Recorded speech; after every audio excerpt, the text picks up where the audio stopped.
نبی کا کلمہ پڑھنے والے، افسوس ہے اس بات پر، افسوس ہے اس بات پر تم طور طریقہ تو غیروں کا منا رہے ہو، عیدیں تو غیروں کی منا رہے ہو، اور اسی طرح سے اخلاق و عادات تو غیروں کے اپنا رہے ہو، اور ان کا نام زبان سے نبی کا لے، نام زبان سے نبی کا لے لو۔ اللہ اکبر۔ آج ہم دیکھیں کتنی ایسی عیدیں، کفار کی عیدیں ہیں، یہود و نصارہ کی عیدیں ہیں۔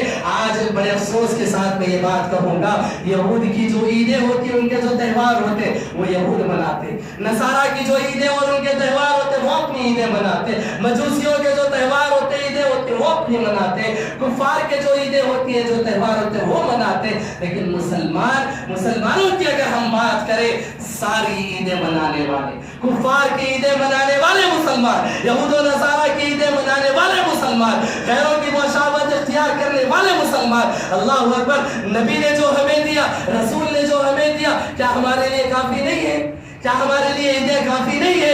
غیروں کی عیدیں منانے کی آج ہمیں کیا ضرورت ہے؟ آج ہم دیکھیں کتنے افسوس کے ساتھ اس مہنگائی کے دور میں جو پیسہ کمایا جا رہا ہے، ایک ایک پیسہ بڑی محنت سے حاصل ہو رہا ہے، لیکن ان پیسوں کو کبھی ہواؤں میں اڑا دیا جا رہا ہے، کبھی آگ میں جلا دیا جا رہا ہے، کبھی پانی میں بہا دیا جا رہا ہے۔ اس طرح سے آج ہم اپنے پیسوں کو غیروں کی عیدوں میں صرف کریں، غیروں کی عیدوں میں صرف کرے۔ اللہ اکبر۔ افسوس ہے اس بات کا کہ غیروں کی عیدوں میں بھی سامنے نظر آنے والے ہمارے مسلم نوجوان ہیں کہ جو غیروں کی عیدیں منا رہے ہیں اور سامنے آگے پیش ہے اور ایسے کام کر رہے ہیں۔ اللہ اکبر۔ نبی کے سامنے کیا تم اپنا چہرہ دکھانے کے قابل ہو؟ کیا نبی کو بتاؤ گے کہ اے نبی، جس دین سے جن کاموں سے تم نے مخالفت کا حکم دیا، ہم ان کاموں کو بتا رہے تھے، جن کاموں کے کرنے کا تم نے حکم دیا، ہم نے ان کی مخالفت۔ آج یہ حالت مسلمانوں کی ہوگی۔ تو حاضرین، آج ضرورت ہے اپنے آپ کو بدلنے کی، اپنے ضمیر کو کھنگالنے کی ضرورت ہے، سر سے پیر تک نبی کی اتباع اور فرمانبرداری میں زندگی گزارنے کی ضرورت ہے۔ بس کافی ہے اتنا جو کچھ گزر گیا، اور اس پر افسوس ہونا چاہیے، توبہ اور ندامت ہونی چاہیے۔ آج تک جو زندگی گزار دی، لیکن اس کے بعد کبھی غیروں کی مشابہت اختیار نہیں کریں گے، نبی کی ایک سنت پر عمل کرنے کی کوشش کریں گے۔ غیروں کے تہوار ہے، غیروں کے عقائد ہے، غیروں کی عبادات ہے، غیروں کے عادات و اطوار ہے، ہر چیز کو آپ لات مار کر چھوڑ دیں اس بات کو۔ اللہ کے نبی صلی اللہ علیہ وسلم مکہ المکرمہ میں فتح مکہ کے بعد داخل ہوتے، اللہ کے نبی صلی اللہ علیہ وسلم نے اس وقت یہ بات بیان فرمائی کہ جاہلیت کی ساری رسموں کو آج اپنے پیروں کے نیچے میں روکتا، جاہلیت کے سارے رسوم و رواج کو میں آج اپنے قدموں کے تلے روکتا ہوں۔ نبی کا یہ اعلان تھا۔ آج آپ یہ اعلان کر لیں، آج سے آپ یہ اعلان کر لیں، غیروں کے طور طریقوں، غیروں کی خوشیوں کو، غیروں کی عیدوں کو، غیروں کے اخلاق و اطوار کو، عادات کو آج میں اپنے پیروں تلے روکتا ہوں۔ میں آج اس بات کا عہد کرتا ہوں کہ سر سے پیر تک نبی کی ایک فرمانبرداری میں میں زندگی گزاروں گا، نبی کی ایک سنت پر میں عمل کرنے والا بنوں گا۔ اس بات کا عہد کر لیں، اور یہ بات یاد رکھیں، نجات اسی میں ہے، نجات اسی میں ہے، کامیابی اسی میں ہے، عزت و شرافت اسی میں ہے، اللہ اور اس کے رسول کی محبت اسی میں ہے۔ اگر آپ نے ان چیزوں کو ترک کر دیا، دنیا میں بھی آپ غارت ہوں گے، دنیا میں بھی آپ ناکام ہو جائیں گے۔ اور یہ بات یاد رکھیں، نبی کی مخالفت کا جو انجام ہوتا ہے، اللہ دنیا اور آخرت دونوں میں اس چیز کو دکھاتا ہے۔ مشہور واقعہ آپ جانتے ہیں، نبی کریم صلی اللہ علیہ وسلم کے پاس ایک آدمی کھانا کھا رہا تھا، اپنے بائیں ہاتھ سے کھا رہا تھا۔ نبی نے حکم دیا کہ سیدھے ہاتھ سے کھاؤ، داہنے ہاتھ سے کھاؤ۔ اس نے نبی کی مخالفت کی، نبی کی مخالفت کرنے کے لیے اس نے کہا کہ میں اس ہاتھ سے نہیں کھا سکتا، میرا یہ ہاتھ کام نہیں کرتا۔ اللہ کے نبی صلی اللہ علیہ وسلم نے کہا کہ اللہ تمہیں ویسا ہی کر دے، اللہ تمہیں ویسا ہی کر دے۔ اللہ اکبر۔ نبی کی مخالفت کرنے کا انجام آپ دیکھیں۔ صحابہ کہتے نبی نے جب یہ الفاظ اپنی زبان سے کہے، ہم نے دیکھا کہ زندگی بھر کبھی وہ پھر اپنے ہاتھ کو منہ کی طرف لے جانے کے قابل نہ رہا۔ اللہ اکبر۔ یہ نبی کی مخالفت کا انجام ہے۔ اب آپ کھل کر یہ دیکھ لیں کہ ہم میں سے سے کون کون نبی کی مخالفت کر رہا ہے اور اس کا کیا انجام دنیا اور آخرت میں ہو سکتا ہے. جب کبھی نبی کی مخالفت کرنے اور اسی طرح سے نبی کی مخالفت میں کوئی کام کرنے کا ایک دل میں ارادہ بھی پیدا ہو جائے تو اس بات کو یاد رکھ لے کہ نبی کی مخالفت کا انجام کیا ہو سکتا ہے. دنیا اور آخرت میں اپنے انجام کو سوچ لے. رب العالمین سے میں دعا کرتا ہوں کہ رب العالمین ہم تمام کو اللہ اور اس کے رسول کے احکام و فرامین کے مطابق زندگی گزارنے کی توفیق عطا فرمائے.